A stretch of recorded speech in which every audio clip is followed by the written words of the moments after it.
When my grandma passed, my uncle told everyone nothing was left. But I found one safe deposit box key taped under her kitchen drawer.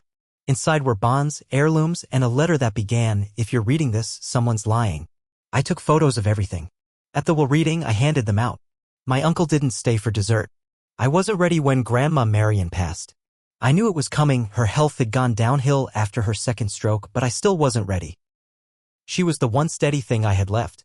My mom, her only daughter, died in a car crash when I was 8. My dad split soon after. I don't even know where he is now or if he's alive. Grandma stepped in without a second thought. She raised me like I was her second chance. No one loved harder than she did. She didn't care about money or clothes or the kind of things people chase. She cared about showing up. Every school recital, every doctor visit, every scraped knee, she was there. She lived in a small house just outside Asheville, North Carolina. White siding, green shutters, front porch with a swing. Smelled like cinnamon and old books. The kind of place where you feel safe just stepping inside. She baked from scratch, she wrote handwritten letters, and she didn't throw things away unless they were rotting. That includes people. Except maybe Barry. Barry is my uncle. Grandma's only other kid. He wasn't around much when I was little. Showed up on holidays and birthdays, talked big about stocks and real estate. He owned a few rentals, bragged about taking clients out on his boat, and had a voice that carried across a room even when you didn't want it to. He acted like he was the family man, the one who took care of business, but we all knew he didn't do it for Grandma. He did it for the image. After she passed, Barry told me he was the executor. Fine. I didn't care about titles. What I did care about was that he started saying there was nothing left. No will, no savings, no property left behind, just a few old things he was going to clear out before putting the house up for sale. That didn't sit right with me. Grandma didn't live large. She had no mortgage. She shopped at thrift stores and used coupons. She didn't eat out or waste money. She had told me once, years ago, I may not have much, but what I do have will go to people who deserve it. So when Barry said there was nothing left, I knew something was wrong. A week after the funeral, I drove out to the house. I told Barry I wanted to say goodbye to the place. He didn't seem thrilled but didn't stop me. The house was quiet. Dust had settled in the corners like the house was holding its breath. I walked room to room, touching the edges of her furniture, her sewing machine, her half-finished crossword on the kitchen table. That's when I found it. The drawer in the kitchen. Third one down, used to stick when you pulled it. I was fiddling with it when I felt something underneath. I crouched down and saw a piece of tape clinging to the underside. Peeling it back, I found a small key. It was old, thin, with a faded tag that read, I just stared at it for a while. My heart started thudding in my chest. I knew she hadn't mentioned a safety deposit box to Barry. She would have told me. Unless she didn't trust him. And by the looks of things, she didn't. I didn't call anyone. I didn't tell Barry. I drove straight to the bank the next day. My hands were sweating on the steering wheel the whole time. When I got there, I showed the key and my ID. The clerk left to check something, then came back and asked me to follow her. The box was real. Inside, there were 3 things. First, a neat bundle of government savings bonds, some going back to 1983. I did the math in my head. These were worth something. Maybe a lot. Second, a small velvet pouch. I opened it carefully. Inside was jewelry. Real stuff, not costume junk. A gold necklace I'd never seen before. A ring with a sapphire stone. A charm bracelet with initials I didn't recognize. Third, a sealed envelope with my name written on it in her handwriting. My hands shook when I opened it. If you're reading this, someone's lying to you. That was the first line. She went on to say she was worried Barry wouldn't do the right thing. That he had been pushing her to sign over things early in the months before she passed. She didn't say exactly what happened, but she said if I found the box, I was meant to. She listed what was inside item by item and ended with, "This was for you. Don't let anyone say it wasn't. And if Barry tries, tell him I knew." I stood in that little bank room for a long time.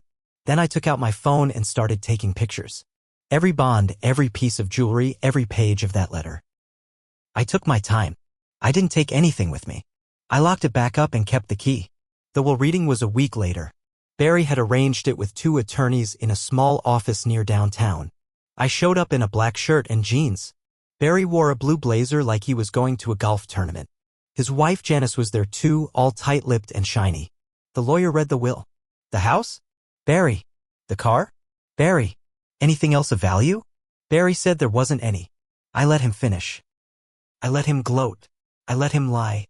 Then I stood up and passed out copies of the photos. The bonds. The pouch. The letter. I had printed 3 sets. One for the lawyer, one for Janice, one for Barry. I didn't say a word while they looked through them. Barry went pale. Janice whispered, "What the hell is this?" The lawyer adjusted his glasses 3 times before he said, "We'll need to pause and review this material."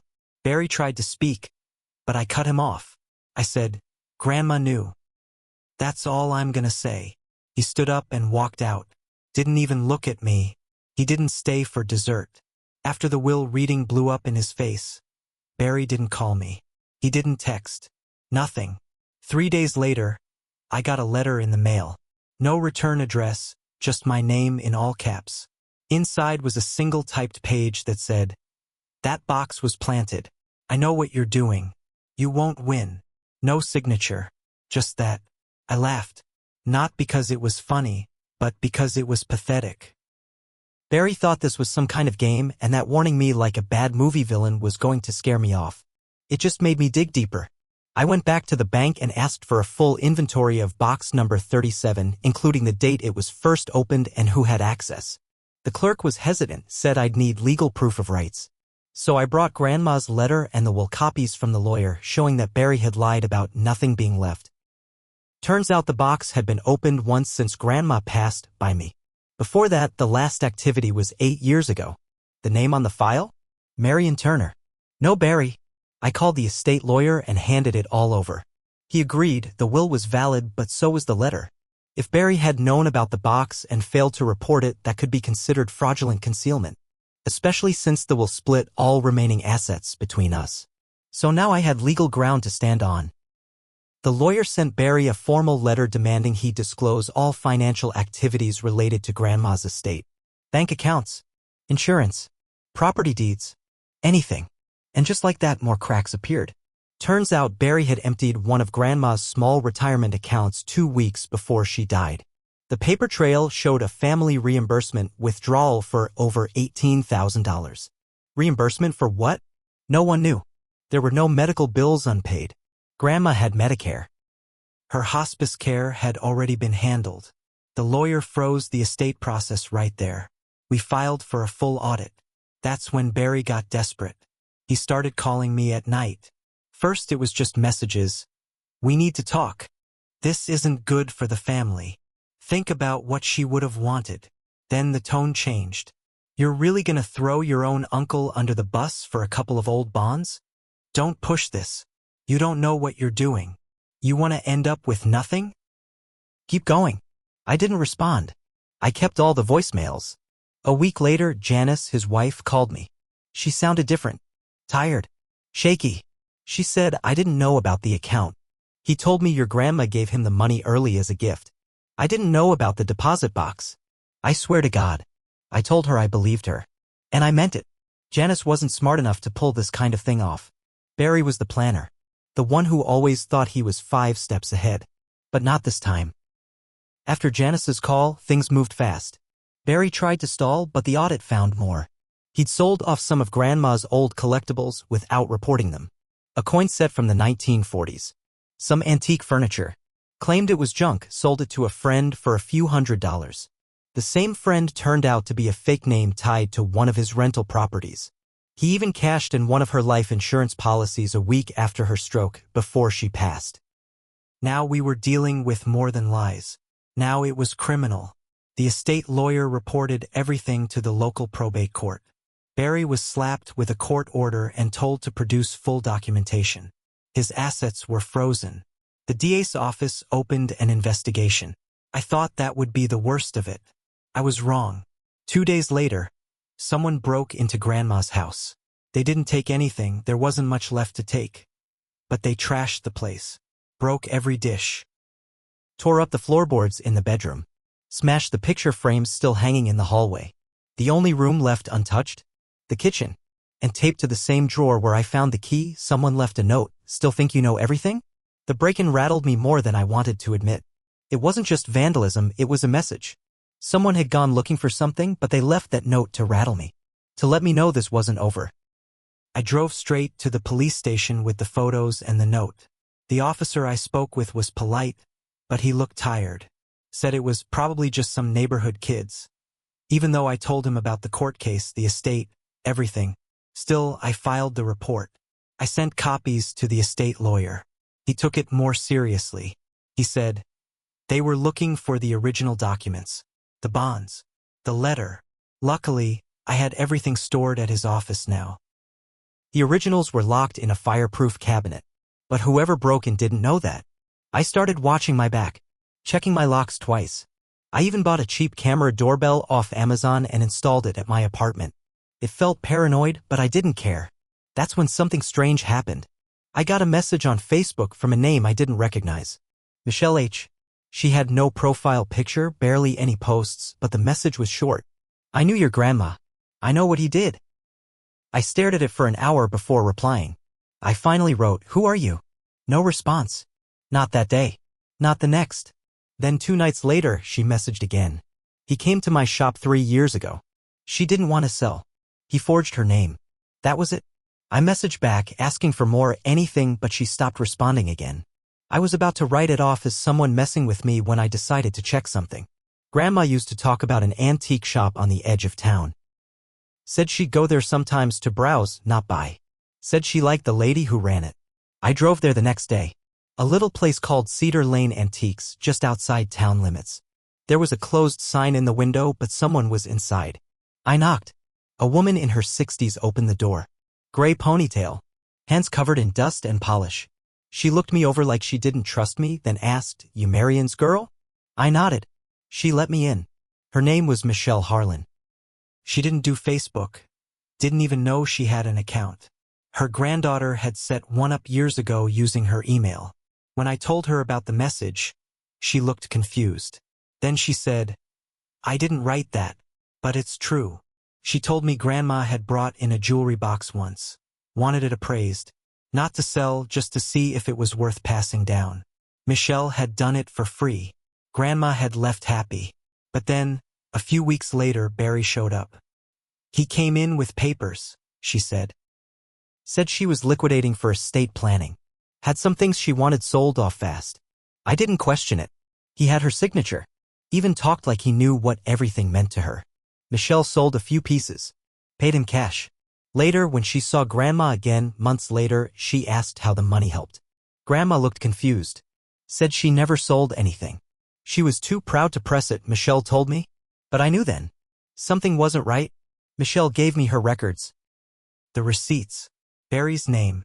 Even a copy of the fake authorization he'd left with her. I sent everything to the lawyer. That changed everything. Forgery. Theft. Estate fraud. Barry was officially charged a month later. Grand larceny, among other things. The DA was pressing hard. Apparently, there had been other complaints in the past. Unrelated to Grandma, but shady enough to raise eyebrows. Janice left him. She called me crying. Said she couldn't believe it had come to this. That she was scared. That he'd started drinking again. I felt bad for her, but not for him. And then, I got one more message. From a blocked number. It was a video. Just a few seconds. My front door. Someone walking up. Wearing a hoodie. Looking straight into my camera before holding up a handwritten sign. You win. For now. After that video, I knew I couldn't wait around anymore. I didn't care if Barry thought he was being clever or if he still had people watching me.